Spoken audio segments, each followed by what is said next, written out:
Halloween Forever.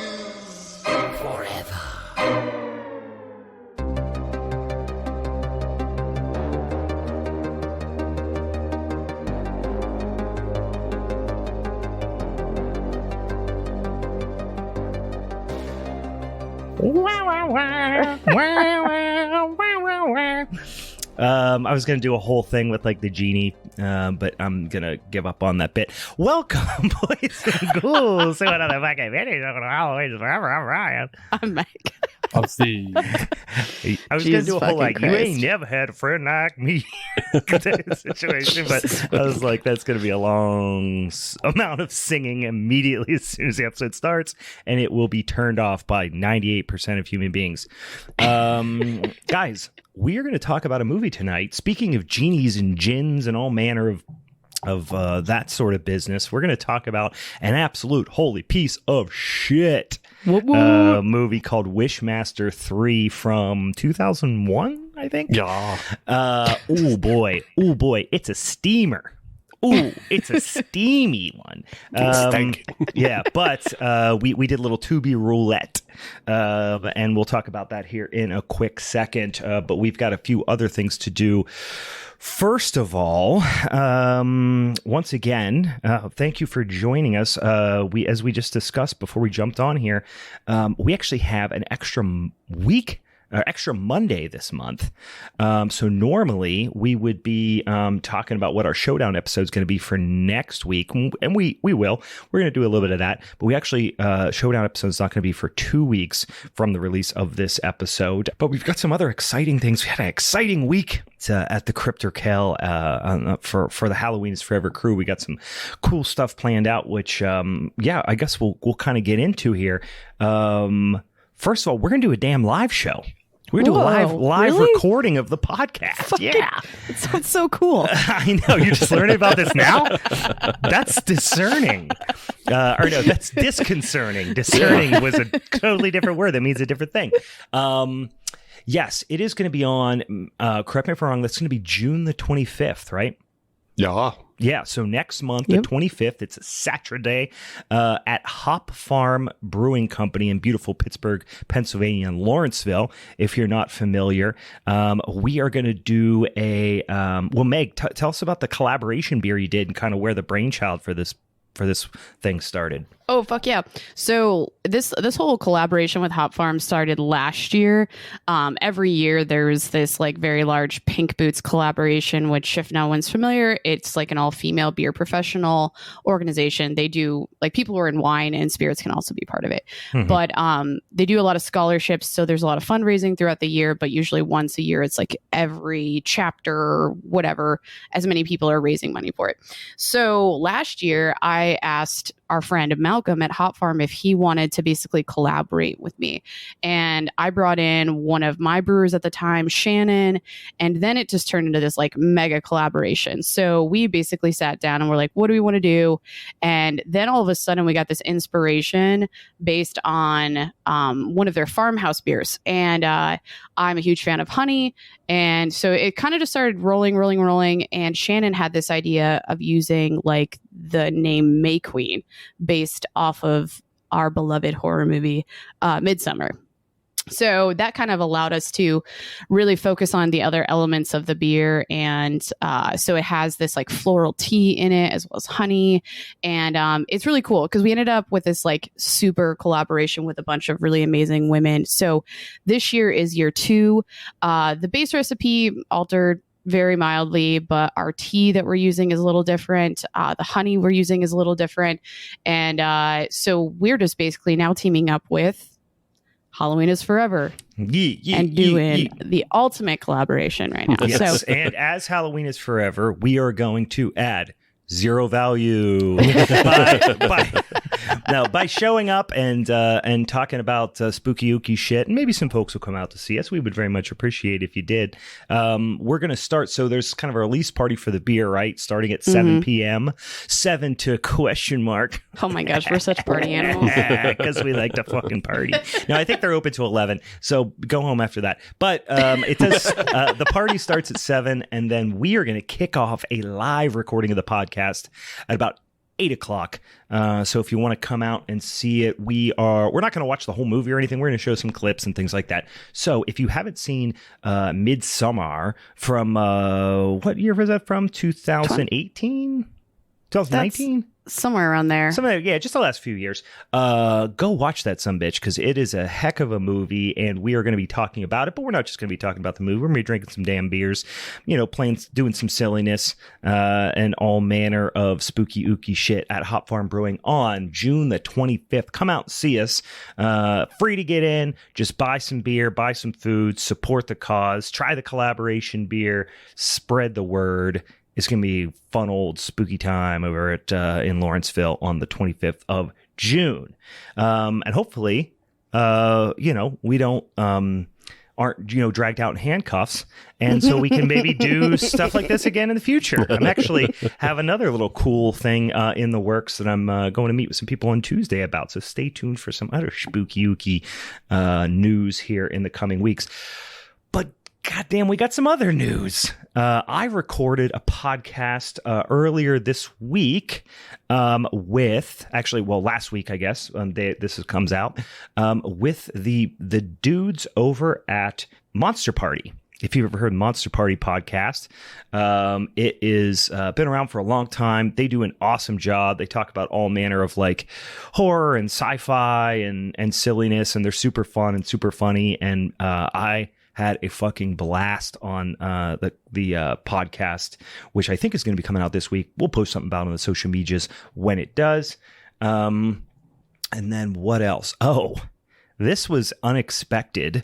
For those of you who listened to last week's podcast last week's Minisode, where we talked about The Sadness from 2021, which was released as a Shudder exclusive in the last few weeks. We talked about it. We really liked the movie. We're talking about how crazy and brutal it is and all that stuff. The director of said film reached out to us with a very sweet, very well thought out response, and even answers some of the questions about his kind of direction on how he's bringing some of the themes to life in that movie. Really, really awesome guy. Steve, I'm blanking on his name right now, and I remember I was scared to Rob Jabaz mispronounced it. Yeah. He was super, super nice, and Steve texted me, texted me and Megan, was like, holy shit, did you see he messaged us? And I was like, no, it was like hours later because I was working all day. And Steve responded to him. It's like, hey, thanks so much, blah, blah, blah. And I was like, should we ask if he'll come on the podcast? Or like, why not? Let's shoot our shot. And I said, hey, if you ever want to come on the podcast, he's like, yeah, I'll come on. So we are super, super excited. That is in the works. Once again, what was his first name, Steve? Rob Jabaz, the director of The Sadness. We're going to have him on the show to talk about his film and maybe some upcoming projects as well. Who knows? We'll see what we can weasel out of him. Maybe we can kind of like do some sort of it's going to be virtual, I assume, but like I'm trying to figure out what the virtual equivalent of getting somebody drunk is and making them give up like valuable information. I'm not sure. We'll figure that out. We'll cross that bridge when it comes. Brian's Googling hypnotizing apps. How do you hypnotize someone on the Zooms? But speaking of getting drunk, are you guys having beers or what? I did crack one open. What you got? I got one of our friends over at Brewery. I got their West Coast IPA. Nice. And it's actually pretty nice. I liked it a lot. It's called Brewery Catitude. And it has this really cool fucking cat on the label. There you go. I love me a good cat label. Nice. Steve, what do you got? I have Southern Tier Thick Mint on the Nitro. Yes. So just a fun 10% stout for Sunday afternoon. Yeah, there you go. Sounds on brand. Right. I have a beer that I don't know a lot about, but I do like it. It is a brewery, and I'm trying to figure out the nature of the brewery here. I was just reading about it, and I was like, oh, there's some brewery from Connecticut, but now I'm reading it. It's some sort of like kind of almost collective type situation. I don't know. I'm going to look a little deeper into it, but they are in Connecticut. And it is OEC Brewing Company in Oxford, Connecticut. Are you familiar with them? I had them over at the Golden Age Lagerfest. Ah, okay. I snagged, I want to say I maybe got their Martzen that they had or something like that. It was nice. I wish I would have gone back for more, but... Yeah, I'm reading the 16th century unique breweries in the Northeast. Yeah, so pretty cool spot, pretty unique in the way they kind of speak about their beers and stuff on the labels. Anyway, I'm drinking their Cool Ship Lager beer, which is a Czech style. They're calling it a Czech style blonde lager. Pretty big for a Czech lager, 5.2%. Unfiltered, unpasteurized, and I think they are, obviously using a cool ship, so driving some kind of unique fermentation characters for this particular beer. And yeah, man, it's drinking nice, kind of rustic, bohemian style, fairly strong lager beer. I'm digging it. So how would that work? Like, if they're using a cool ship, would they pitch a lager yeast and let wild fermentation happen? Or? No. I think that, just reading really quick, I'm like skimming the description here. I think they probably do something more similar to what Dovetail does, which they're using the cool ship in the traditional sense rather than for spontaneous inoculation. Okay. So usually when you're using a cool ship for a sour beer, even then, you're not introducing yeast in the cool ship. What you're doing, so a cool ship, for those who aren't familiar, is basically just like, imagine a really wide, really shallow, like copper bathtub, right? It's rectangular or square, really big and wide and quite shallow. Maybe it's only 8, 12, could be a little bit 14, 18 inches deep. But you just basically, back before refrigeration, before the advent of heat exchangers, like counterflow chillers, what they would do is just put all the wort after the boil in this vessel, and it would, because it's spread out over a wider surface area, it would cool a lot quicker. And then they would put it into fermentation, pitch the yeast. Now, those are become completely obsolete with, technology, like I said, plate chillers and things like that. But what some brewers do that want to kind of replicate that process for spontaneous fermented sour beers is they actually leave it in the cool ship like overnight. And they actually open all the windows and stuff like that in the brewery, and let just natural flora and fauna from the environment settle in there.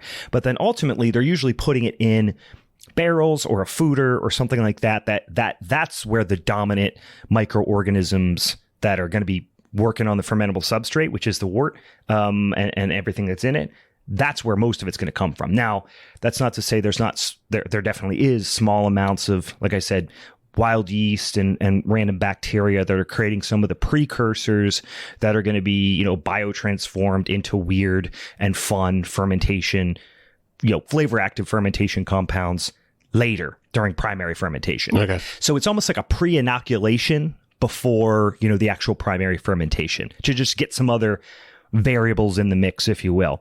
Now, when they do Dovetail puts all their beers, their clean beers, everything through that, they just leave it in there for a couple of hours and it serves its purpose as kind of almost like pre-chilling. But, and I've talked to the folks at Dovetail about this, and I was like, what do you think, in your mind, what are you getting from this? And they were like, there's not an easy answer to the question. But if I had to guess, and we kind of came to this conclusion a little bit too, having this conversation, is if you want a more characterful lager beer, like not ultra clean fermentation character, actually has some nice esters and kind of unique fermentation character, this will help to lend some of the organic acids, for example, that will ultimately translate to some unique esters during primary fermentation. Okay. So very convoluted answer there, I understand. But yeah, I would say the elevator speech is you're trying to drive some unique fermentation characters in the beer, not necessarily sour and funky, but just some unique maybe esters that you wouldn't normally think that particular yeast strain would drive on its own. In a way, just letting the beer touch air rather than going through a completely sterile environment the entire time. Yeah. Yep. Okay. You're just letting some of the natural flora and fauna in there. And of course, it's not going to be in any amount that it's going to be able to build up enough strength as a strain or as a colony in there to like overtake the actual pitching of the yeast that you're going to do. But it is going to add, like I said, a little bit of its byproducts in there in that short time frame that, like I said, like if you understand the creation of esters, one of the primary things is, various organic acids. So like acetic acid is the most prominent acid just normally in beer, but it's typically to lower levels where your note tastes like the vinegariness to it. But there's a whole host of other type of organic acids that even in small quantities in there can translate to new and different ester flavors. Okay. So that is, I really think the driving force behind this one, just judging from the label and kind of what they're suggesting they're trying to accomplish. But anyway, yummy beer. Okay, we talked about all the things except for our creatures from the deep, monsters from the deep, creatures from the deep, yeah. Something like that, right? So that is going to be our Showdown episode, if you recall, and I guess I should say for those of you who are new to the show, once a month we do the Showdown episode where we have a whole list of topics that have been suggested to us from our social media friends and listeners out on Twitter and Instagram and Facebook and all that stuff. They suggest them to us. We put them in this big spinny wheel. We pick 3 of them every month at random, and then we put it out on the social medias for Yinzal to vote on and decide what topic we are going to do for that month. Then we each pick a movie associated with that topic. We discuss them. We argue about them. We vote. Somebody takes home some bitch and strap for the month. Steve currently holds the championship title. He's walking around with that damn belt. It's just carrying just pounds and pounds of chip-chopped ham in his arms with the belt over his shoulder around Giant Eagle, just flexing on motherfuckers. Now, the next one for June, because it's our 1-year anniversary, believe it or not, we've been doing this damn show for a full year now. We each got a chance to pick our favorite topic that had come up via the wheel at some point in the year. However, it was not selected by our listeners. So we are now going to, we have forced our listeners to pick from topics that they have previously rejected, which is a real celebratory moment. But it's entirely selfish because then we get to pick ones that we thought didn't get picked for whatever reason. I picked Big Top Horror. Meg picked the Child's Play franchise. Steve picked Monsters from the Deep, and then eked it out by like 1 or 2 votes. It was like incredibly close, like as close as it could possibly be. So we are doing Monsters from the Deep. Are Yins ready with your movies? No. Meg did not do the assignment. I did not do my homework. And the dog ate my homework, guys. Yes. She wrote it down. Bruce. She said, we're blaming Bruce today on this one. Well, that's all right. How about we do this? Steve, do you have your movie? I do. I have my movie. So maybe what we'll do is we'll reveal what ours are going to be. And I don't think this is going to necessarily give Meg any type of strategic advantage. Do you? Nah. Yeah. No, I think it'll be fine. I can't imagine why. Yeah, I mean, I feel There's good about... There's so many out there. I've been just like kind of partially Googling as we've been talking, and I'm like, there are a lot for me to choose from, so I even like need to watch a couple, I feel like, too. I'm actually sitting here at this moment. I have 2 in my head, and I have this weird sneaking suspicion that Steve is going to pick the same movie as me. I don't know why. That would be mind-blowing if it does, because it's not like listen, I didn't pick Jaws, although I could have, you know what I mean, that would definitely be on the table, but that's not what I picked. So it's not super obscure, but it's a little bit obscure, and for some reason I have the sneaking suspicion Steve's going to pick mine. So I'll let you go first, Brian, because Okay. I actually think you're not going to pick what I finally settled on. Yeah. Because I ran through a list of like 10 or 15 like different ones. And then, so you probably have one that I thought about, but I don't think I'm going to go with it. So Okay. go ahead and announce So I'll yours. tell you the 2 that I was planning, or that I was thinking of. Okay. One is what some may consider to be the turd of James Cameron's career. 1989's The Abyss. That was the one I was originally thinking of going with because it is shot extremely well. It drags at points, but it's got fantastic performances. It's got a lot to talk about. It's got some really weird late 80s CGI that actually holds up like better than stuff that's 10 years later. Yeah. So it's a really sweet movie, but I'm not going to pick it. I am going to go with another film written and directed by now very famous Korean director, writer Bong Joon-ho, who did Parasite, of course, won Best Picture with Parasite. This movie is called The Host. The English name of it, I do not know how to pronounce the Korean name. I think it's Gwalmul or something like that. But it is The Host from 2006. Korean flick. Yeah, that was definitely one that came across my, like, The Host. Yeah. I never considered The Abyss, though, because it's just too long. It is long. It's long, and also, like, I watched it not that long ago, and I was like, this movie fucking rules. Mm-hmm. But then I was thinking about it, and I was like, I know Steve's going to go for the jugular on some of the elements of this movie, like whether it's truly a monster or what it is. It's more of an alien, really. Right. So, spoiler alert, sorry for a movie that's from 1989, but 30-year-old movie. But it's more of an alien. It has more alien vibes than monster vibes. Yeah. So that's why I decided not to go with it. But it's awesome. But honestly, then I was like, are not aliens or are not monsters just things we don't understand yet? Right. You know what I mean? Whether they're monsters, creatures, angels, demons, it's just shit that Brian's we don't getting deep get. Today. Well, then I was like, right. do I want to have that conversation with Steve? Do I want to argue that with Steve and Meg? Right. And then I was like, no. do you really want us to break you down on that level to where you can't even defend the other stuff? Right. So this was a strategic decision. Yeah. But I do love The Host, and it's a fucking great movie. So I'm excited for that one.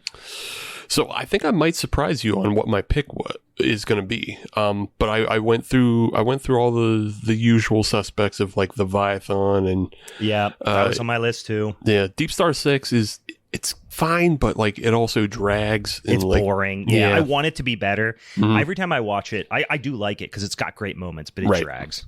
But I am going to surprise you with my pick. Okay, and I'm going to go with Piranha 3D. Why does this also feel on brand for you? Because why are you gonna? I listen. I like this movie. It's just it is a very non-Steve pick. This is coming from the man who, in one of the very first episodes, picked A Field in England. Right now he picks Piranha 3D. Wait, you need to talk to me about what Piranha 3 Double D is, because I would just Google that and I was like, what the fuck? Is that the porno? Oh, it's a horror comedy. It's like it's the sequel to Piranha 3D, but it's just like a little. So like these it's funny because we're talking James Cameron. Yeah, and James Cameron directed one of the original Piranha 2, I believe, wasn't it? Yeah, something like that. Yeah. So James Cameron directed Piranha 2. There was a series of Piranha movies in the 70s. Yeah, and then they rebooted Piranha in 2010, I believe. Mm-hmm. With the director of High Tension, Alex Aja, and so Piranha 3D comes out, and it has it is a horror comedy, and you'll see when you watch it. It is full of great moments, great actors, great cameos. Don't say that. Yes, Steve. You Adam selected a movie. I like Adam Scott. But you selected a movie where second to top billing is one Mr. Jerry O'Connell. Okay. Yeah. And I just want that to sink in right now. I just want you to. He was a child. But I feel like Christopher Lloyd being in it also kind of is maybe a redeeming factor. Christopher Lloyd. Underappreciated Christopher Lloyd performance in this one, and Dina Myers, Ving Rhames, a quick cameo I recall from one Mr. Eli Roth as a host of a wet T-shirt competition. Right. Wow. Yeah. No, this is a fun movie. You're not going to win, but it is a fun movie. We'll see. Maybe my pick is playing to Meg. Maybe. What? Perhaps. I see how you guys play. Don't worry. I'll figure out something good. What? I'm saying I'm playing to you. I'm playing to your know. sensibilities in that you like Christopher Lloyd and Adam Scott and Well, you just learned that. Paul Scheer. I assume you like all those people. They're not bad people, so Oh, Steve playing fucking mind games with us already. That's here. fine. I would rather have him do nice things to me than to you, Brian. Yeah, Because he's trust evil. Him. Don't trust him. He made us watch Veronica. Yeah, do not trust that fucking guy. Yeah, and it's still sending us fucking Danzig memes. And I'm done. Yeah. Actually, I sent the last Danzig meme. You did. Yeah. Which was what was the last one? I'm trying to remember. The what I sent brother, you. the Hulk Hogan one. Oh, yes. It was basically Hulk Hogan with like Danzig's hair and shit. Brother, tell your children not to walk my way. Anyway, yes. So I think that's all of our exciting news. Well, for now. But yes, remember, keep with us, guys. Tell folks about the show because we got some exciting ass stuff coming up here in the coming months leading up to the spooky season. Yeah, so we played Tubi Roulette this week. If you don't know what Tubi is, fuck you. Tubi is the greatest, not only streaming service on the internet, it is free. It is also my personal Bible. I would go as far as to say Tubi is my Lord and Savior. I would ask, and again, before you say it, because I know it's in your head right now, Meg, Tubi gave us Wishmaster 3, right? Wishmaster 3 sucks ass. I mean, there were some funny parts to it, but it was a fucking miserable movie. So you may ask, what type of cruel god would give us Wishmaster 3? And may I remind you, Tubi giveth and Tubi taketh away. Tubi has given us some fantastic picks in the past. It gave us a challenge, a burden to bear this time around. And I think it speaks to probably your insolence. Somebody who you guys are been talking shit and questioning Tubi's righteousness, I would assume. So, listeners, friends, if you can't, go on iTunes or whatever the fuck it's called now, Apple Podcasts or any of your podcast apps. Review Halloween is Forever. 4 stars, 5 stars, whatever the maximum amount of stars is. No less than the maximum amount of stars. Or, again, you will be smited even further. And then write a little review and just tell us about how Tubi is your Lord and Savior and you're not worthy of Tubi and you're not worthy of Tubi's love. And then that'll probably get us back on track. And I'll send you some stickers, too. So I can tell you I'm not the one that's in defiance of Tubi at the moment, because I discovered that they have 16 seasons of Columbo, and so I've just been watching Columbo. Tubi has fucking Brian, everything. or Steve, are you coming at me about like possibly smiting Tubi right now? No. I'm saying it's not doing it. Steve's not it. I'm certainly not it. I'm the most devoted Tubi follower there is. I was watching Max Headroom on Tubi at 3 a.m, baked out of my mind the other night. Tubi was bathing me in his soft glow of Max Headroom. I'm in its favor. I'm saying it's very possible that it's not even Meg, that it is the audience because they haven't been leaving enough 5-star reviews. I told you guys. We need to get rid don't of go this at the audience. audience. We love you guys. Then it's Meg's fault. It's either Meg, it's either you or the audience, all right, or both. But I've been telling you guys for a while, we got to get rid of this fucking audience because they're fucking everything up for us with Tubi. No, but seriously, I'm mad at you guys out there, listeners. Please go review and write your apologies and praises for Tubi in the review after giving us the full quantity of stars that we deserve. All right. Now, indeed, let it be so, man, and peace be with you, and also with you. Yeah, Wishmaster 3. How familiar were you guys with this franchise prior to watching this whole piece of shit? Not even an ounce. Really? Of familiarity with it. I had watched the first one and remember kind of liking it, and then so I watched the second one and the third one for this. Yeah. Ooh boy. Yes. Takes a big drop. So Was it like is this like a franchise that's like gotten better? Is like this like the best one? No. Or it's gotten No. worse? Way worse. Okay. way worse. So like Way Because there's it felt like it was edited in iMovie. That's like the vibe that I got for sure. so there's only 4 that I think and 3 Only. Yeah, there are 4. Yeah, 3 and 4 were filmed back to back in like Yep. a month. Yeah. So, but just the if we're gonna talk Wishmaster 3 without watching 1 on the show, let's go back to 1 for a second and talk about everything that was lost from 1. Yeah. So Wishmaster 1 was produced by Wes Craven. Yep. Special effects by K&B Effects. Yep. Starring, well, not starring, but appearances by Robert Englund, Kane Hodder, Tony Todd, Ted Raimi. Yep. And then it was directed by Robert Kurtzman, the K in K&B Effects. Yep. And then also music by Harry Manfredini. Yep. Fucking star-studded. And then a credit song by Lemmy. Yeah.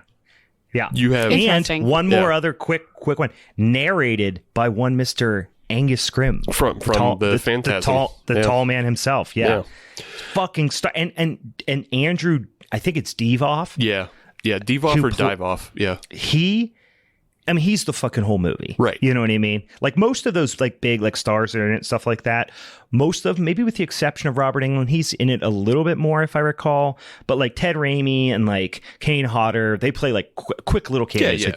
Yeah. But so most of these people don't play big roles. But the Eric Devoff, who plays the Djinn, or the kind of, evil legendary genie, he kind of fucking rules. Yeah. Like he makes the whole movie. He's a great character actor.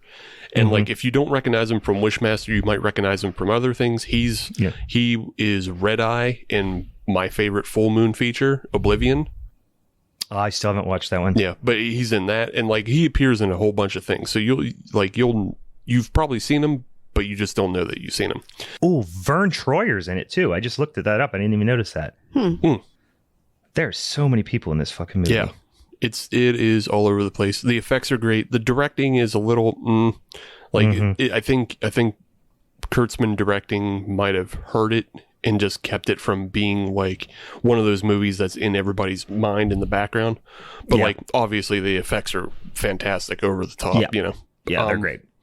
So you just mentioned Dive Off. He was set to be a part of Wishmaster 3 and even wrote the script for it.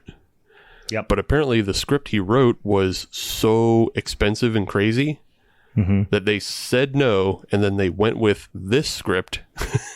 And which I'm fairly sure was not a Wishmaster script. No. And it was so bad that he left. Not only do I not blame him, I applaud him for his decision, because the first movie was genuinely really, really fun. The second movie honestly was a huge drop off and kind of sucked, but it was a cool premise and there were some cool moments. And Devoff, I remember, I looked it up how to say it, now I forget. He holds the whole thing together in the second one. Like because he plays himself as so he's not in like the full makeup Djinn form and the mask and everything. A lot of it, like he's in jail, and which is a great idea because his whole thing, he has to like collect 1,001 souls or something like that, and he goes to a jail to collect people's souls. It's like, that's a pretty good place. You got all these people captive here and whatever. Yeah, and then that's like what Steve described happened in the third one, and holy shit, this has got to be one of the worst written movies.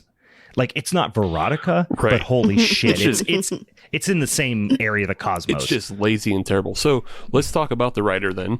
The writer is Alex Wright. And the German. He not that Alex Wright. If you want to know what the Germans are about, then pick me and you'll have a hell of a victory, I promise. Sorry. WCW reference there, guys. Yeah, so it's written by Alex Wright, not that Alex Wright, and it's directed by Chris Angel, not that Chris Angel. When I first read that up, I was like, written and directed by Alex Wright and Chris Angel. Holy shit. Oh, wait. No, it's neither of the famous ones. So not that Alex Wright, the WCW guy who was just like a Nazi. Like his gimmick was he was kind of a Nazi. Like, you're thinking of his later incarnation as Berlin. Alex Wright was just a club kid. That's right. He was like Eurotrash. Mm-hmm. You're right. I'm getting his two gimmicks mixed up. Yeah, he was like dancing Eurotrash. Yeah, you're right. I forgot about that. It's okay. But Tubi, please forgive me. I know you have nothing to do with WCW, but I feel like that's the kind of misdiscretion would anger you. So forgive me. Not knowing wild 1996 minutia of WCW gimmicks. Yeah, that did not go over at all. Right. All right. So the writer, he has a very interesting post Wishmaster 3 career. And I'll just read. I believe, Brian, you'll enjoy this because he also became a director on top of being a writer. Okay. Here's a quick list of his movies: The Perfect Bride, Hope at Christmas. Oh no! Once Upon a Prince, The Mistletoe Inn. This makes so much sense. A Christmas in December. Nantucket Noel, A Family Christmas Gift. That's a real one. Country Christmas 2, A Big City Christmas. Dude, A Christmas for December makes me fucking laugh all the time. That was Kate. Kate came up with A Christmas in December. But that all makes sense because I literally, when I was watching it, I was like, this just feels like an odd horror soap opera, which in all reality, I might get sucked into something like that, but this just wasn't it. Yeah, it was shot very, very strangely. I kept getting these weird, like deja vu hits or nostalgia hits that made me, eventually I came to the conclusion what it reminded me of. It felt like it was a very special multi-part episode of Charmed. Yeah. Okay. Like that's what it reminded me of. Yep. It reminded me of the worst softcore porn. Yeah, like everything was like kind of glowy and melodramatic. Yeah, just something because the lighting is so soft. Yeah, like the way they would light, softcore porno actors. Yeah. What was that MTV show that was kind of like meant to be even softer than softcore porn? It was called. It was Undressed. Do you remember MTV Undressed? Oh, wow. It sounds familiar. But you're probably dating us back to like what, at least the early 2000s, if not the 90s. I would say even late 90s because it's like it was basically for like 14-year-olds staying up late at night to rub one out too, basically. Like you don't have a computer, it's like everyone's in bed. All right, I could probably make this work. And because you weren't smart enough to stay up for late MTV2 or BET when they showed the uncensored videos. Right. Well, you're getting sleepy. You knew you weren't going to last that long. Not me. I didn't get sleepy. I'm watching that ludicrous video. Fuck off. Jesus. Oh, kids will never understand. They don't get it. A few years before that, you were finding the bra section in the Sears catalog, Mm-hmm. Yeah. It's too much information. I'm learning so much about you both right now. You had to get it where you could. It's yeah. You couldn't always go into the woods in the middle of the night where you hid your mildew covered porno magazine.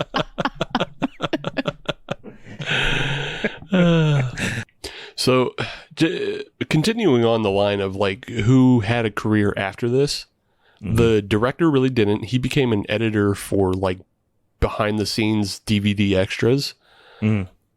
But everybody, and I think this is the good part of the film, everybody who was in stunts or effects all had careers that like blew up and they worked on way bigger projects. And like that's the best part of the film. Like the damn film starts with like a car rolling and exploding, and then they do it again later. Yeah, it's the two best things in the movie was the car rolls. They do really well executed car rolls. You know what? It makes a lot of sense now that you said that. Was that a fart noise? Oh, was it me? No, I think it was a laugh. I think it was like a laugh. I thought it was a reference to something that happens later in the movie. No. Anyway. It's just my voice. Yeah, Steve, that makes a lot of sense. You said that the guy went on to work on like DVD special features, because when I was poking around on IMDb, it said it had one award nomination. I'm like, what award did this fucking thing get nominated for? And it got nominated for like best DVD extras. That was the only nomination. Yeah. So the plot of this one is they find the gem that contains the djinn, and it is just shipped into a college. Like, yeah, in a wish.com lament configuration. Right. Yeah. Right. In a puzzle box that you would find at a craft fair that you can just like simply open. They're like, squint your eyes, then you see something else. It's also one of those paintings where you see a sailboat. Right. If you like squint your eyes. Yeah. So the lead actress, AJ Cook, she a lot of people might recognize her from Criminal Minds, if you watch CBS fascist TV like I do sometimes. But she plays Diana Collins, and she's just a student at the school that like works in the archaeology department. And she opens the box and rubs the jewel, and then the djinn has to come out and make her make 3 wishes so he can unleash the army of djinns across the world. That's the fucking plot. They're like ancient gods / genies / something.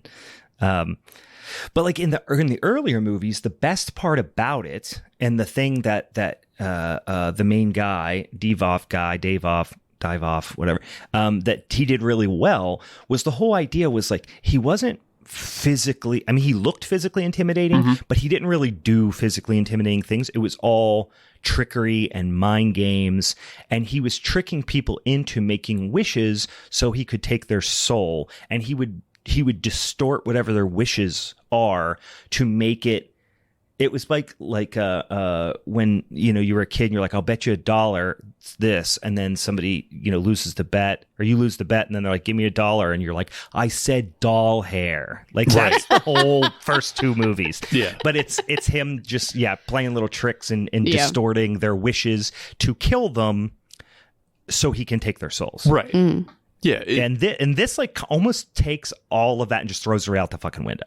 It does. He did it like once though. I feel like where he just kind of caught someone like being like, "Oh, I wish I could like hide somewhere." And he's like, "Ah, gotcha." And then that was like it happened once. It just once. It did, but it was like hide somewhere. Yeah.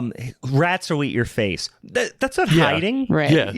Yeah. She was. They would have like buried her. If they would have like been like put her in like they hid her in like Antarctica or something, and she froze to death, or they hid her like encased in cement or something like that. You'd be like, oh, okay, that's funny. Yeah, you hid her, but no one will find her. Nobody will find her. Yeah, but instead they're like, you want a hiding space, huh?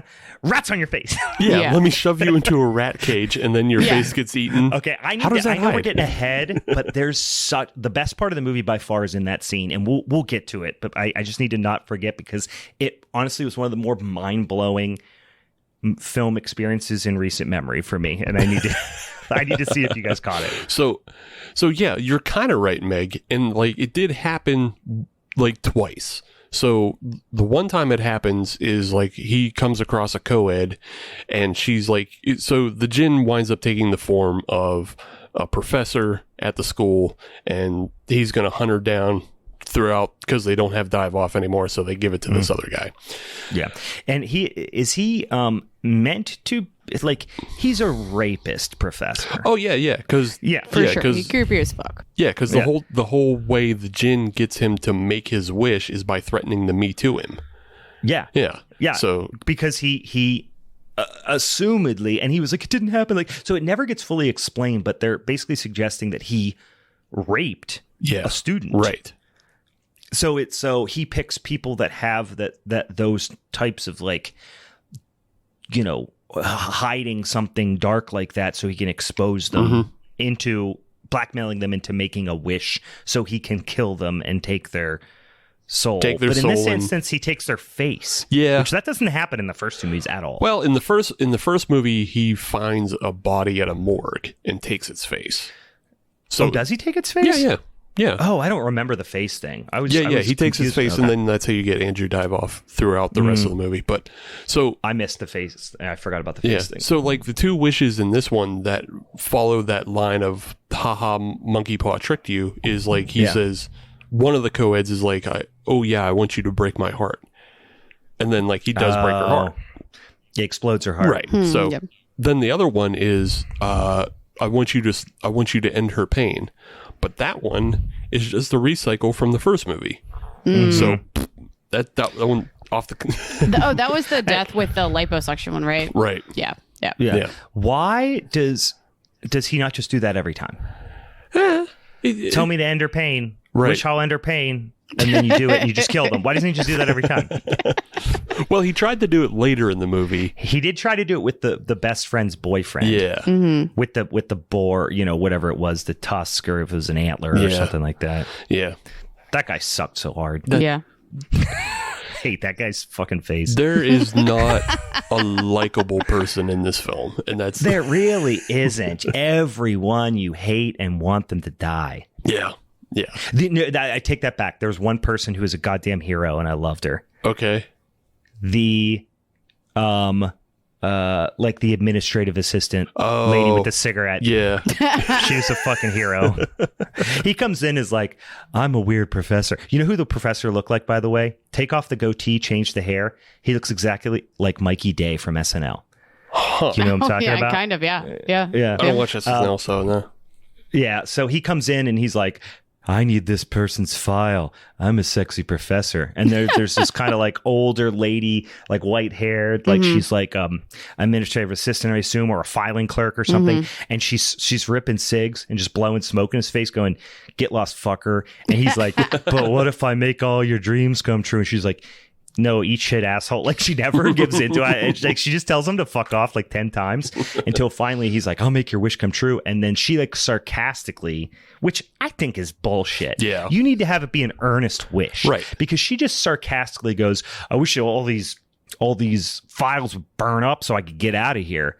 And then instead of the place being on fire, which would have been more expensive, they just make fire shoot out of one cabinet and set her head on fire. Right. It's so fucking dumb. Yeah. You're right, Brian. It is bullshit because like they hardly almost anybody ever makes the implicit wish. Yeah. Like a lot of times he's just like, would you like me to do this? And they're like, yeah, sure, whatever. Like, if it'll get you 3 steps away from me quicker, yes. Yeah. It's fucking like creep, 90% of the time people are just trying to blow him off. Like, stop, he just pulled out a thesaurus of all the different words you could use for wish, and he's like, gotcha. Like the way the djinn gets his body from the professor, like the professor makes a wish that the two most beautiful women in the world that he finds the most attractive would show up and love him forever. Yeah. But they show up and kill him, which immediately this is like the first death, and this already makes no fucking sense. It already starts you down the bad path of like, oh, this is bad writing. What sense does this make? Like she bites his tongue off. Yeah. And it's like in some worlds, maybe people would be into that. You know, I don't want to slut shame here. But that's like, what did she? Yeah, I don't want to kink shame. If you would like to bite people's tongues off, listen in the privacy of your own home. No, but my thing is like, there was 100 other easier, more sensical way. Like they could have been like, they came in, and the fact that he actually made it a point to go, the two most beautiful women in the world. Why wouldn't they have come in and like both been so madly in love with him that they couldn't stand the other one having him, so they killed him or something? You know what I mean? Right. Like there's 100 different directions that love could result in death, but instead they're just like, let's make out. Now I kill you because I'm a construct of a genie.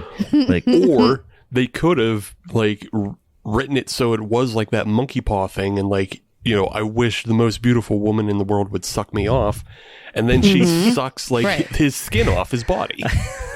and then the genie. I thought you were just gonna say his dick would just like come right off, and that would have also been just as we didn't.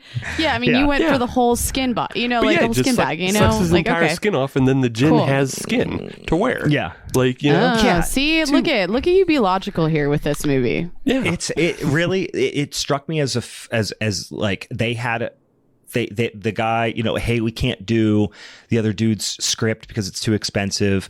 All right, you've got one weekend. And they literally wrote this piece of shit. This is a first draft. Yeah. Well, I mean, this was filmed in 16 days. So I can only imagine like how quickly. And like we mentioned, Alex Wright has gone on to just be a Hallmark, drone. So he's just he's not good at writing, but he's good at completing scripts. Yeah, maybe it's some of the stuff, even in the first couple scenes, when he pops up behind her and like just scares the shit out of her like a psycho. He startles her like on purpose, then goes, and this is before he's the djinn. He's just a weird dude, right? And he goes, "Fear is a common indicator of guilt. What are you guilty of?" Like, you don't know what fear is. That wasn't fear. That was startling. Right. He jumped up behind her and said, "Boo." Also, that's you fucking sociopath. That's not how fear works. Because I'm pretty sure I'm not guilty of anything when I see a giant spider. Yeah, I'm about to be guilty of killing this fucking spider. Yeah. I'm guilty that I've let it live long enough to surprise me. Also, why do they cut? Does he refer to the people who summon him as the Waker? Should it not be the Awakener? You would think, but that's been since the first movie, so. You know what probably was in there at first, and they just like didn't know how to. They like were on the fly. Maybe someone read it as like Whacker at first. They're like, no, it's Waker. Just say Waker, and then they kept going. Here's one of the two most extremely comical parts of the movie that were just like clearly showed that the people shooting this didn't care about the movie at all and just thought it was completely shitty and asinine and silly, was the djinn's face when the two girls came in and take their tops off.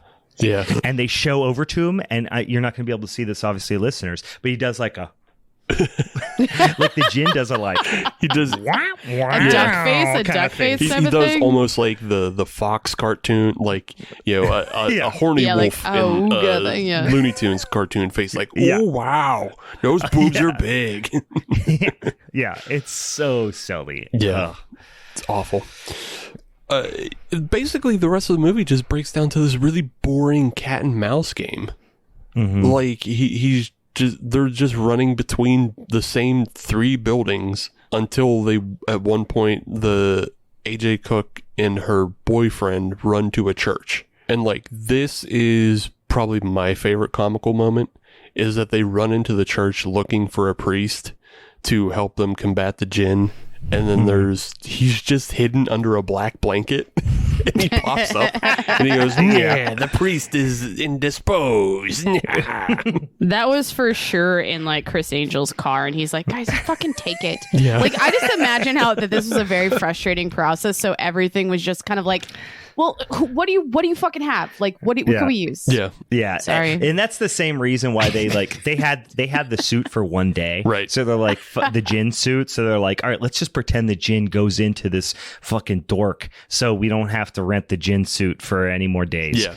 It's now we get to be scared of this fucking dork. You know what? I don't know if I should make this comparison, but it kind of reminded me of like maybe like the Psycho Gourmet being a little bit derivative of it, like slightly. It kind of reminded me of it, but much better, obviously. Yeah. I mean, it's not too far off. Like, I think if you look at the original Wishmaster suit, it's very, very close to the Psycho Gourmet suit. And like, if you told me that one was cast out of the other, I wouldn't be super surprised. Just like, no. We reused the Wishmaster suit for Psycho Gourmet.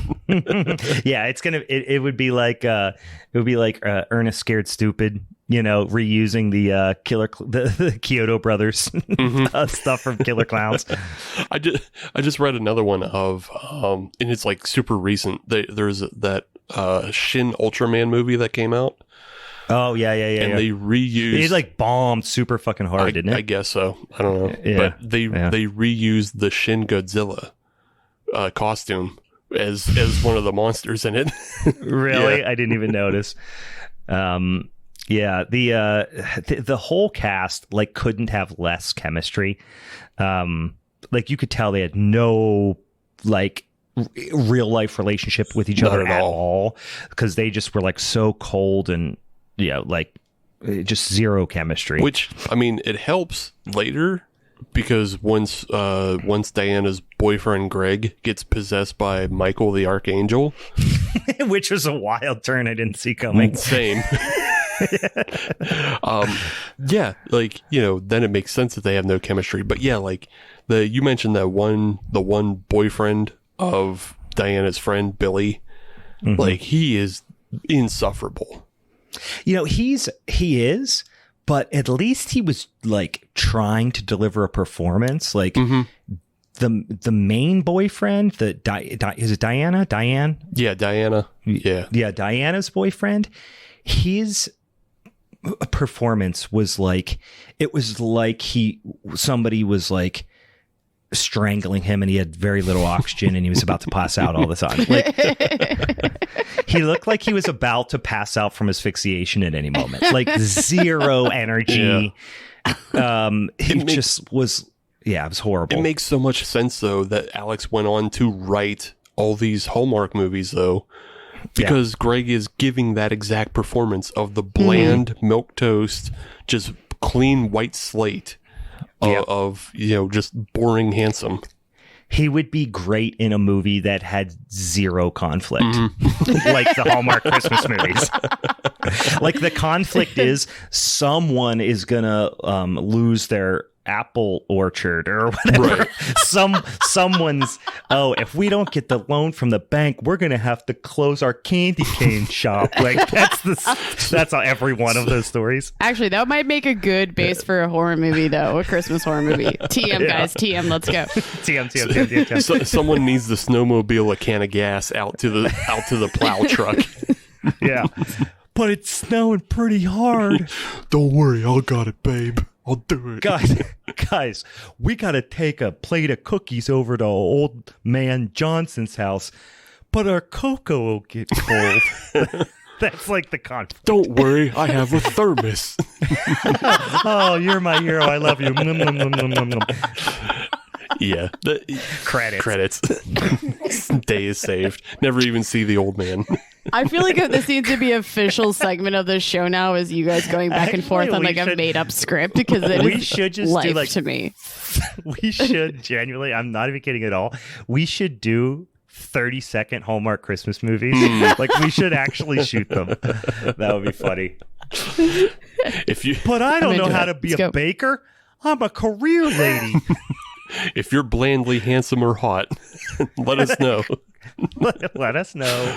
You can be in our 30-second Hallmark movies. We'll give you 3 beers. 3 beers. Let's not go crazy. Yeah. Inflation is a bit much at the moment. Let's. Yeah. Yeah. Holy shit, that was a bad performance. Yeah. So there's the one scene where the djinn is chasing and is trying to find Diana, and he stops at like the register booth for one of the houses or whatever and is looking for her. And Billy overhears a conversation and like he misdirects the djinn to go to a party. Yes. Then he goes to a party and shows up in this woman's bedroom. Who is the one of the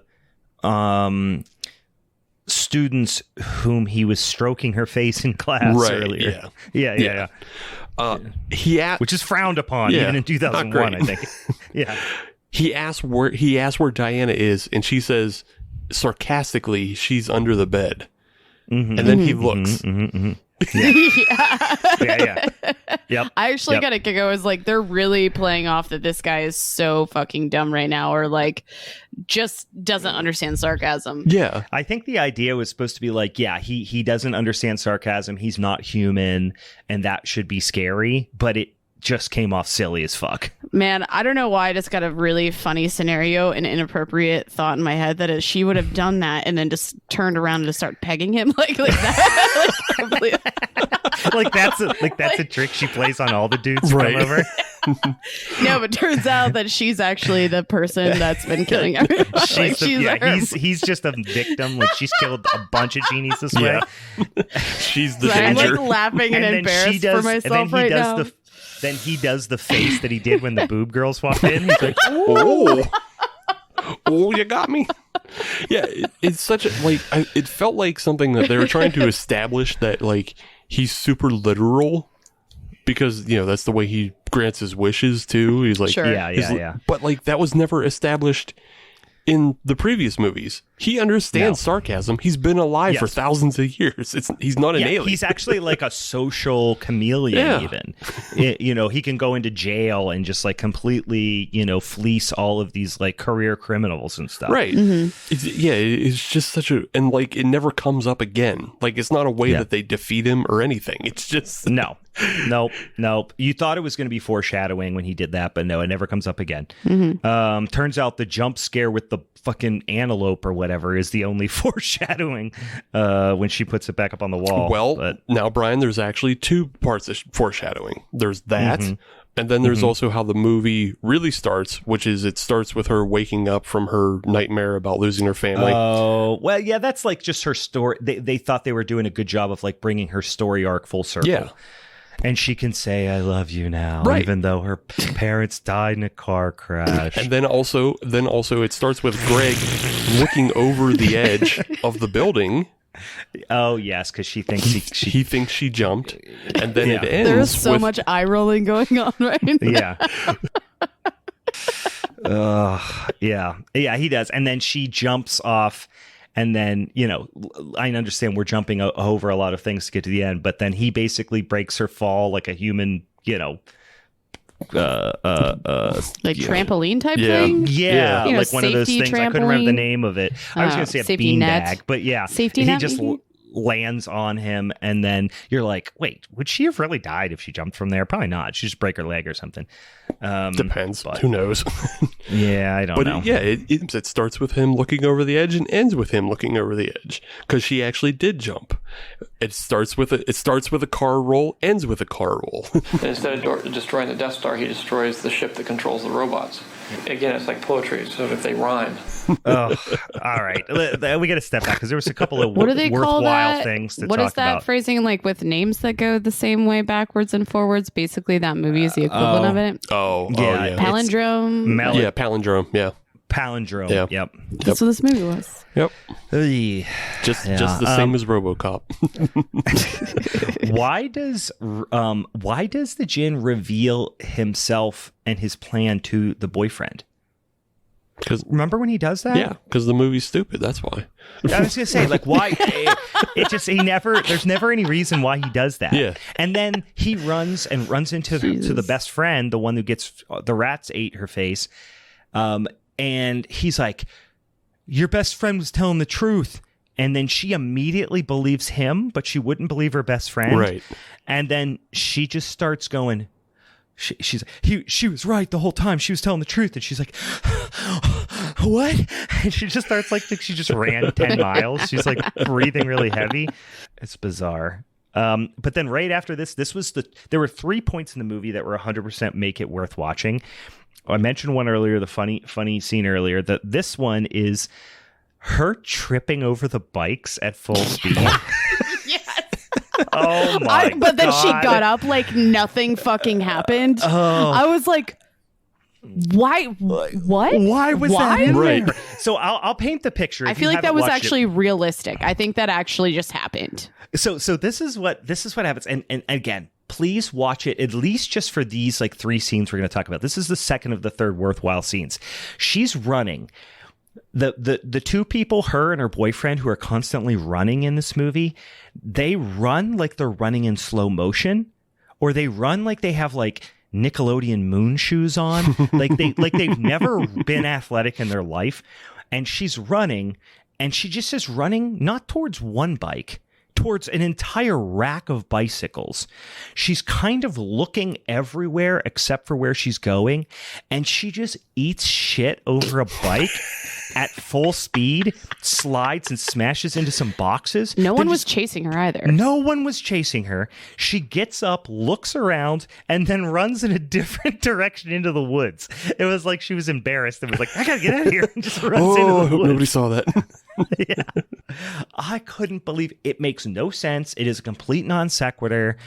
I really think it was a joke. I really think that the filmmakers put it in there. Were like, wouldn't it be funny if she? Because there's a couple things in this movie that suggest to me that they were inserting funny things in here on purpose, and I really think that's what they did here. Mm-hmm. And my thesis will come full circle here in a moment. Okay. I do believe that's the case. I'm here for the argument. I'm waiting. When the best friend goes in and she does the, oh, I wish there was somewhere to hide, and the rats eat her face. When Diana comes in and finds her girlfriend, her best friends, laying there with her like lips chewed off and all that stuff, and then she turns around and there's the professor with a rat in his hand. He turns the rat around, and there is a fart noise inserted.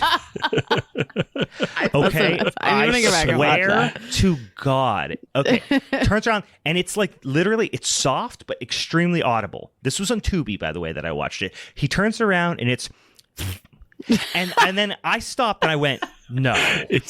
Did I imagine that? I went back and watched it 4 times, and I am sure with 100% certainty that there is an inserted fart noise in that moment. So I completely agree with you. And I don't think you're completely selling it the best way, though, because like it's not that he's just standing there holding a rat.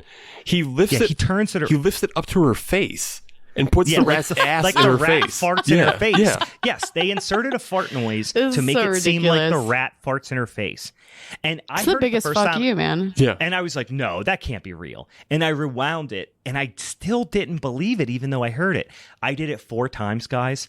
I swear on my life that they inserted a fucking fart noise. I'm going to go back and I'm going to put the captions back on. I mean, captions on, I usually have them on, but like, and I'm going to see, is there a fart? Because like, I must have missed that when I was going through, but I'm now excited. I'm now really actually excited to watch them.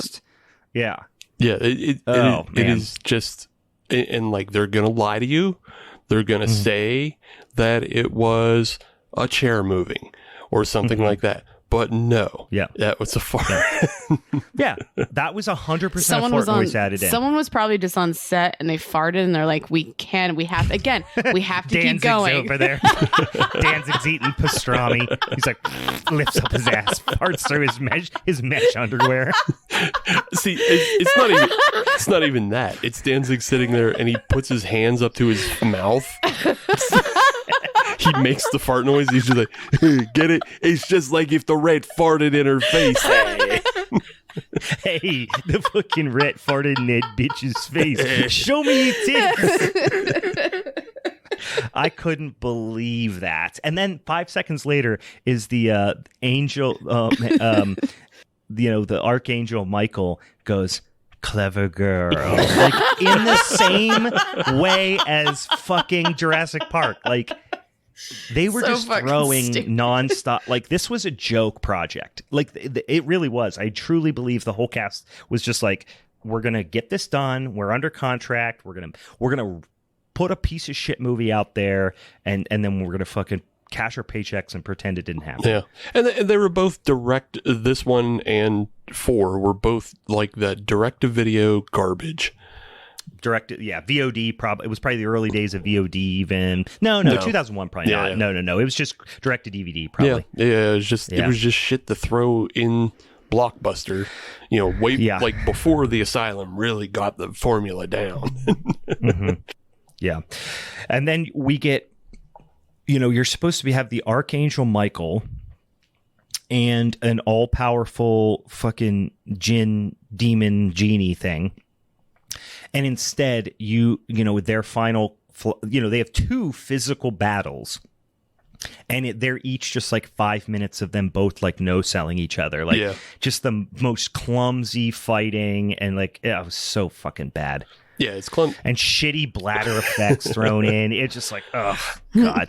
Honestly, I didn't hate the bladder effects. The one with the heart was okay. The one with the heart was okay. The one where the Jinn gets his arm cut off and it like pushes out like he's growing a new arm was okay. The one where It reminded me of those little water weenies. Remember those little water weenies? What? That's what it reminded me of. You don't remember those? You would buy them at like fucking, the drugstore, and they were these little like tube things that like slipped out of your hands. They were full of water. Yes, I actually. the one though where they again they have this kind of cool stunt scene where like he's on the roof of a car. And they're driving around. Yeah, the chase. Yeah. It was like the classic, like something's trying to attack you from on top of the car situation. And that was kind of... But it's just a fucking dork. Yeah, it's just a dork. Like, it's not a fucking demon. It's not like it's, Jeepers Creepers or something like that. No, it's just a fucking dork professor. What if a British dork in a suit was on your car? Yeah, I would just jam on the brakes and back over his ass. So it's kind of a cool stunt, and then they like sideswipe another car, which is supposed to like crush his legs and everything. Mm-hmm. The effect after that's terrible, but the stunt is cool. When his legs reinflate like a fucking when you're like rolling out blowing up a fucking like inflatable thing for the pool. It was like a Drop Dead Fred effect. It was Drop Dead Fred for sure. Oh, it was so bad, and the fucking look on his face after he's like. It reminded me of the scene in Home Alone after Harry gets the blowtorch to the head and he runs outside and sticks his head in the snow. Mm-hmm. And he gets back up and he's going like, he's like doing those weird little facial expressions, and they overplay some sounds, but it's him, and he's like, but his arms are like, or his legs are like unfolding. Right? It's so fucking dumb. Yeah, he has no dialogue. He's just watching them run away, and then it's just like cuts in between his close up, them running away, and then a far shot of his legs, reinflating, and it's just like, they like say something, say I'm gonna get you, like you can't say ow that hurt. Say anything. You can't run forever, like anything, like say you can get a new couch. What am I gonna do about my legs, Charlie Murphy? Charlie Murphy. My legs like a linguine. Fucking hell. And then you get the blow me kill, which again could have been could do so much more fun things than this. You could have did a Violet Beauregard situation where he said blow me. And he inflated him. He didn't say, I wish you would blow me, by the way. He just said, blow me. Right. And he turns around and blows like the big bad wolf, and it launches him onto the horns and it shoots through him. But like, why didn't he go like, blow me? And he like did the, he inflated him like Violet Beauregard, and he exploded into a bunch of fucking guts or something. You know what I mean? Yeah. And then he also gives him the Molly Ringwald finger, which is when you flip somebody off, but you do it like this for some reason, where you guys can't see me at home. But instead of like putting your middle finger the whole way up, you do this like half-assed, like almost all your fingers are up, but just to the last knuckle. Like just in case the teacher caught you and you might get in trouble. Yeah, you could be like, no, that's not what I was doing. I wasn't. I really wasn't. I wasn't. Ask him. It's not fair. I wasn't. You guys are a bunch of asshole kids. It sounds like it. Yes. Ask the Jinn. I wasn't even doing that. I was waving to him. I was just looking at it. I stuck my finger on something. I had to look at it.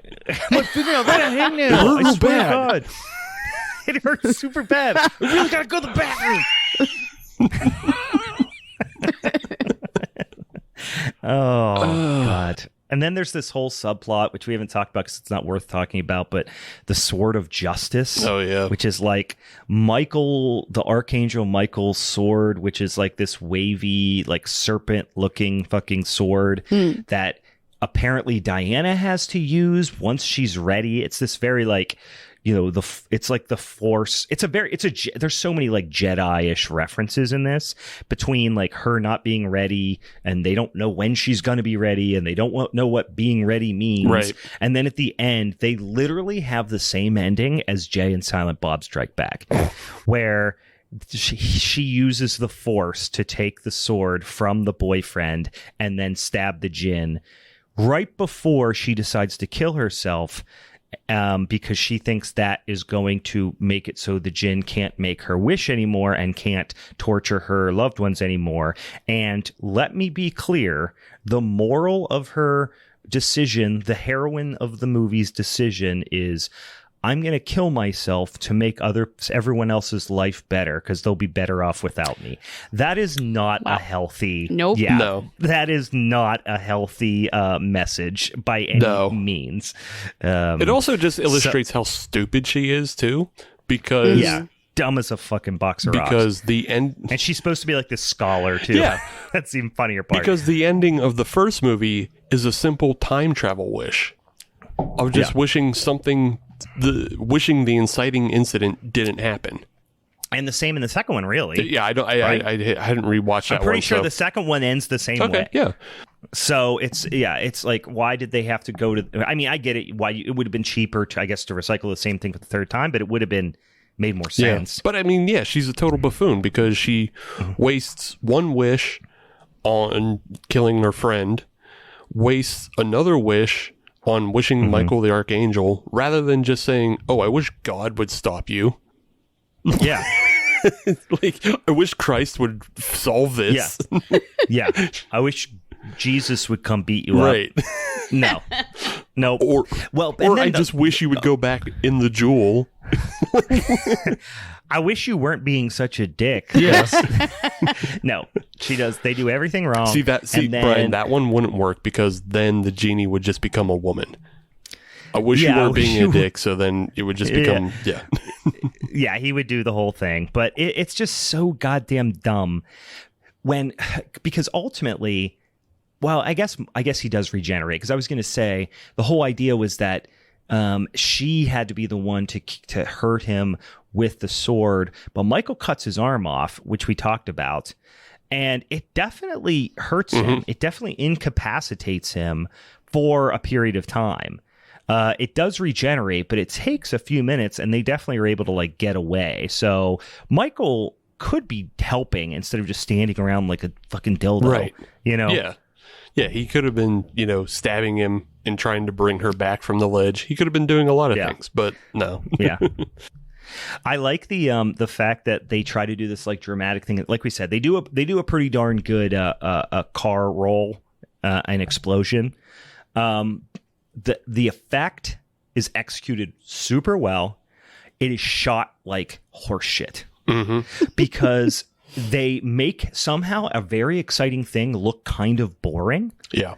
And then when they're running away from the car, because it's, again, like you said, this is the it ends as it begins situation where the car flips, the boyfriend is trapped in it. Is she going to not be able to save him like she wasn't able to save her parents, and he's going to have the same death on, with the exploding car on its roof?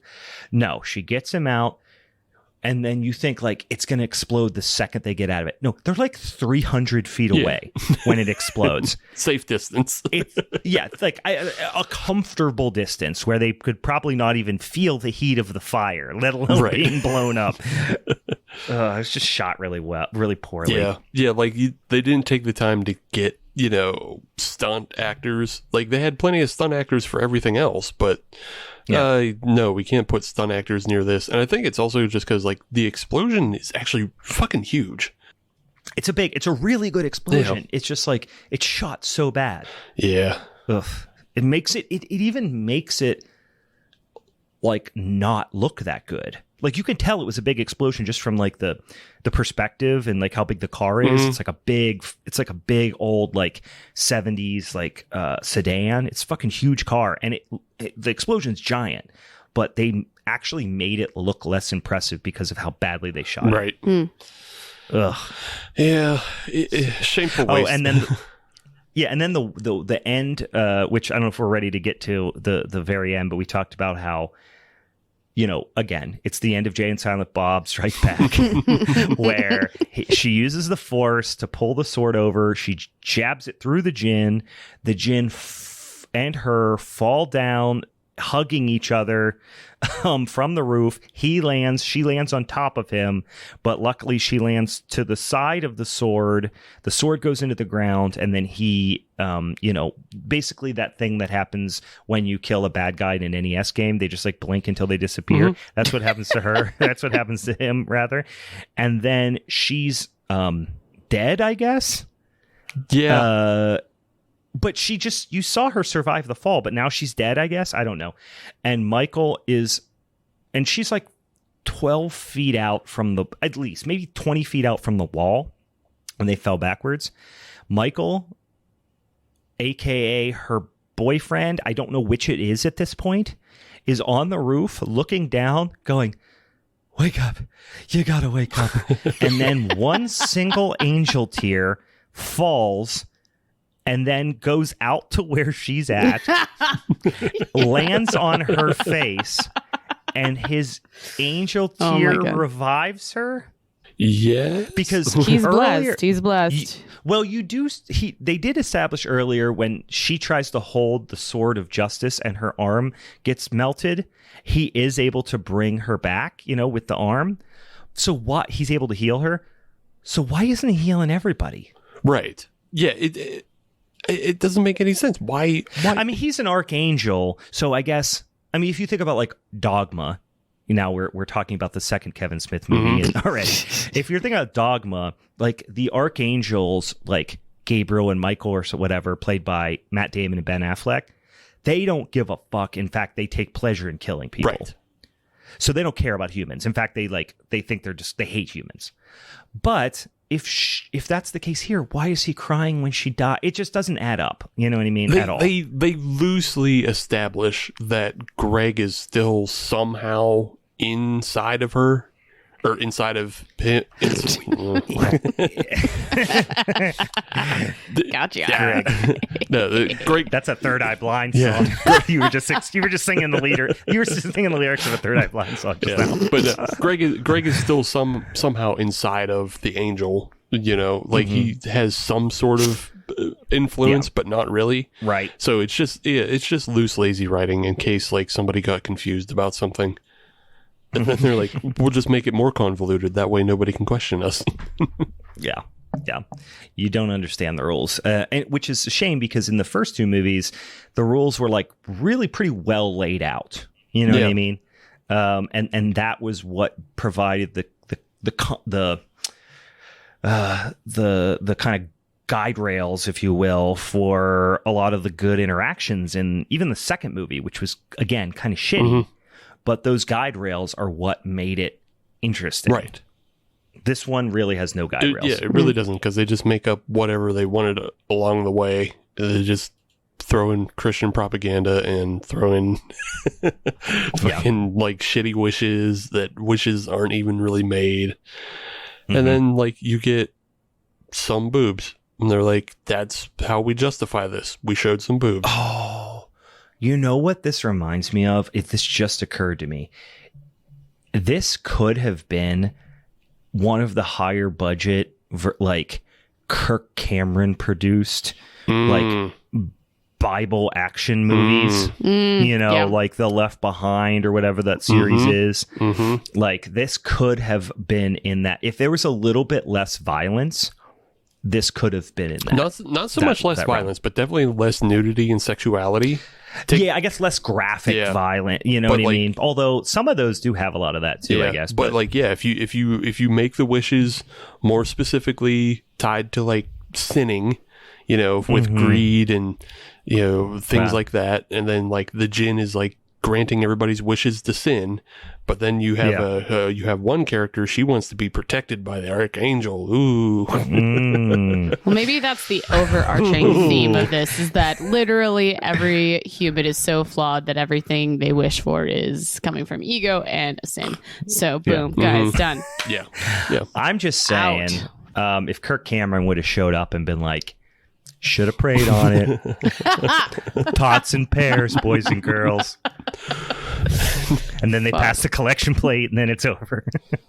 That actually would have been a really fun joke or something, like if when they went to the church and the djinn like came up and off his blanket and he just like whipped one of those like donation containers at them. That would have been pretty funny. The track. Or if just at the end they were like, oh, he saved him or whatever, but then it turns out that Diana was gay, so she went to hell anyway.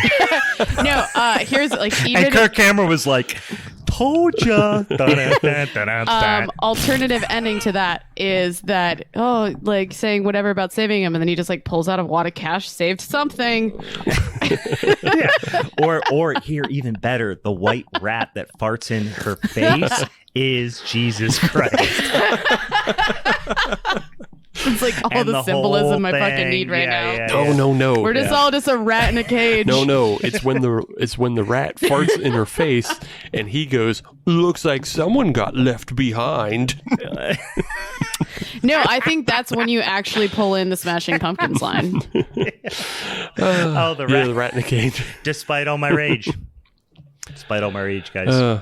Speaking of music, what did you guys pay any attention to this soundtrack and how inappropriate it is? Not even for 1 second. The music is it just seemed so terrible. Yeah, it was just dog shit. I did not even pay attention to it. I was just trying to get through this piece of shit. At the end of our like live show, though, we should play this soundtrack to get people the fuck out. That would be like end of the night bar music. Get the fuck out. Instead of playing like closing time, you just play the soundtrack to Wishmaster 3. Yeah. Time to leave. Oh, what a pile of poop. What a pile of poop. So I've now seen the first 3, so I obviously need to watch the 4th one. Like, I'm not going to not watch the 4th one after watching 3 movies. Yeah. I mean, you guys make me want to like go back and actually watch the first 2 at some point. One is 100% worth watching. Yeah. It is. It's not a masterpiece by any means, but like, it's a very enjoyable, like, supernatural horror movie. Yeah, supernatural horror movie. Corny, late 80s, early 90s. It was like 97. No, 96. Yeah, it was actually like mid 90s rather. It was, what do I always get it mixed up with? I always get Wishmaster franchise mixed up with another one from the late 80s. Who is the 80s like kind of scream queen type of actress that had the like really like kind of teased out red hair. Peg Bundy. No.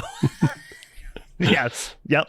Moving on. You're right. It's Peg Bundy. No. Her. Oh my God. Tawny Kitaen. Tawny Kitaen. What's the movie with Tawny Kitaen in it? I think that's who I'm thinking of. Ooh. Bachelor Party. No. Yeah. Tawny Kitaen had this like her hair was even like Witchboard. Okay.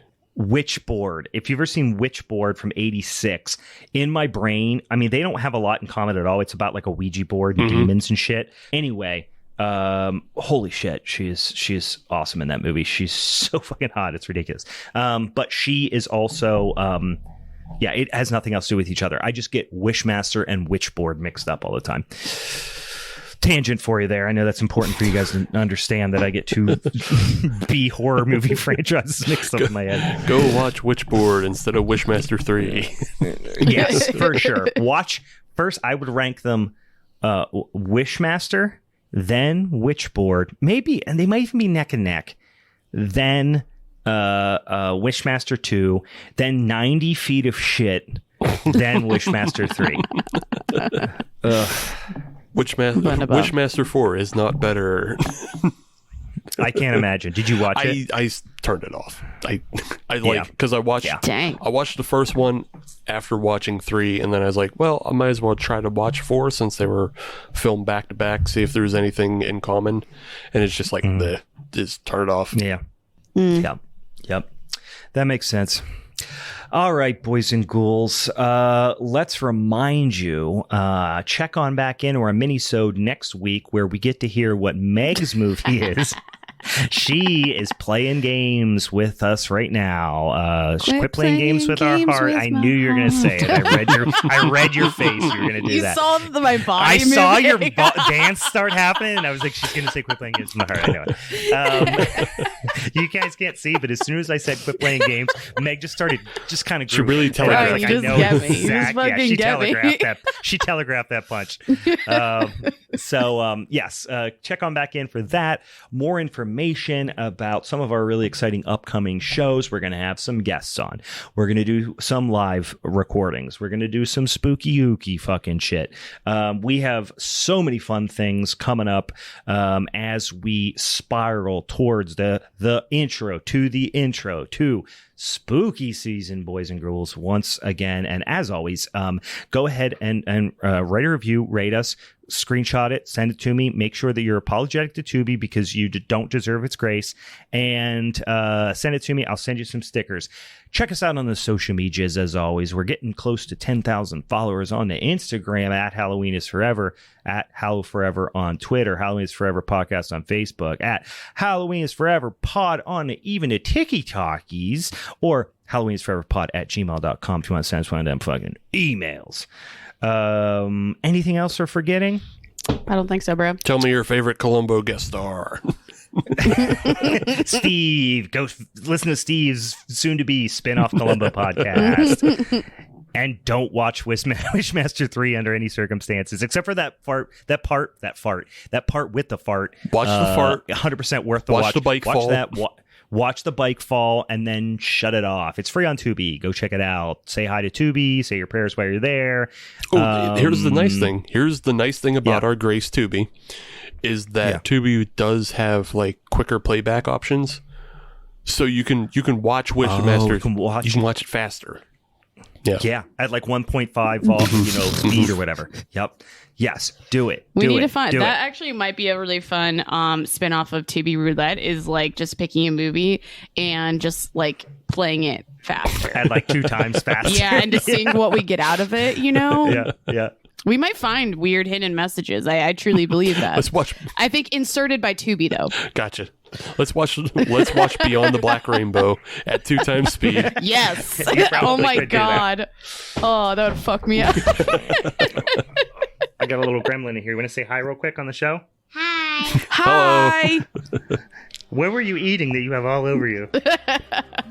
Yogurt? Okay. All right. For the Halloween is Forever crew, I'm Brian. I'm Meg. I'm Steve. I'm Maggie. Go ahead, say it. Say bye. Bye.